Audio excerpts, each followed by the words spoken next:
Ce vendredi 23 juin 2023, à 22h40, France 3 diffuse Belmondo, l'incorrigible, un documentaire rétrospectif consacré au monstre sacré du cinéma resté, jusqu'au bout, l'un des acteurs les plus aimés des Français. Mais dans une vie de gloire, Jean-Paul Belmondo traversa aussi de rudes épreuves dont l'une, en particulier, le blessa au plus profond de lui-même. Mort le 6 septembre 2021, à 88 ans, dans son appartement du 7e arrondissement de Paris, Jean-Paul Belmondo aura attendu les 18 ans de sa dernière née, Stella, en août 2021 pour tirer sa révérence. L'ami rival d'Alain Delon, autre monstre sacré du cinéma français, aura fait preuve d'une bravoure sans égale, survivant 20 années à la vie qui, en 2001, l'avait laissé grandement diminuer. Belmondo, dont on ne retient que l'inaltérable bonne santé et bonne humeur, a en réalité affronté d'autres épreuves dans sa vie. Et si le documentaire Belmondo, l'incorrigible, diffusé ce vendredi 23 juin 2023, à 22h40, sur France 3 tourne les pages les plus glorieuses de son existence, elle ne néglige pas la part d'adversité qu'il eut à combattre. Belmondo, pater familias est au début des années 1950 que Jean-Paul Belmondo, élève au conservatoire, rencontre Renée Constant, une danseuse qu'il va rebaptiser Élodie Constantin. Le jeune couple a un premier enfant, Patricia, qui voit le jour en 1953. Après leur mariage, officialisé le 17 janvier 1959, Élodie et Jean-Paul ont encore une fille, Florence, née en 1960, puis un fils Paul, qui voit le jour en 1963.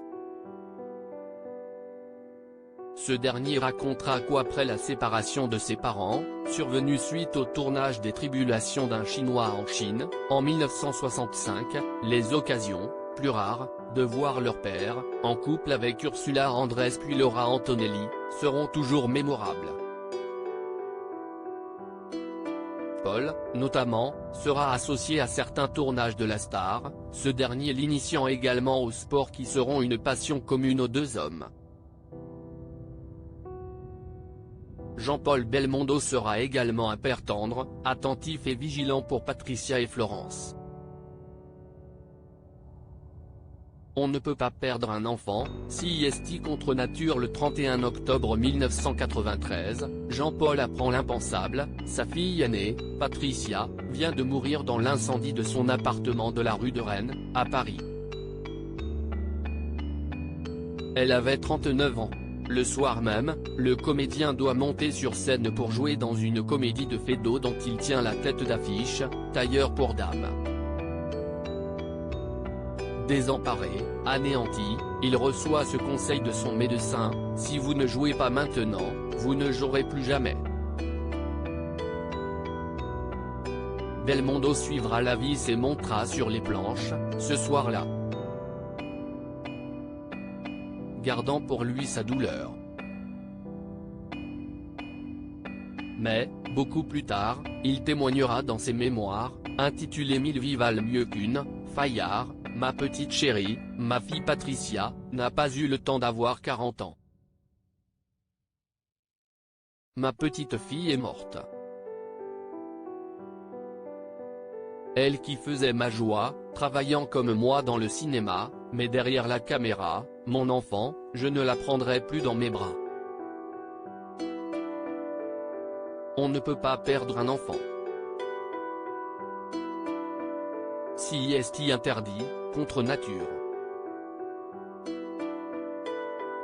On meurt avant ses enfants, CIST ce sens que le cours des événements doit suivre. Sinon, on devient fou. Avant de refermer, pudiquement, ce chapitre tragique de sa vie par ces mots: cette peine-là ne se porte pas, elle vous porte. Elle est irrémédiable, absolue. Ce chagrin-là ne se dépasse pas, il demeure. Heureusement je ne suis pas seul. soleil et douleur ineffaçable pour son père, Patricia Belmondo a été inhumée au cimetière du Montparnasse, à Paris.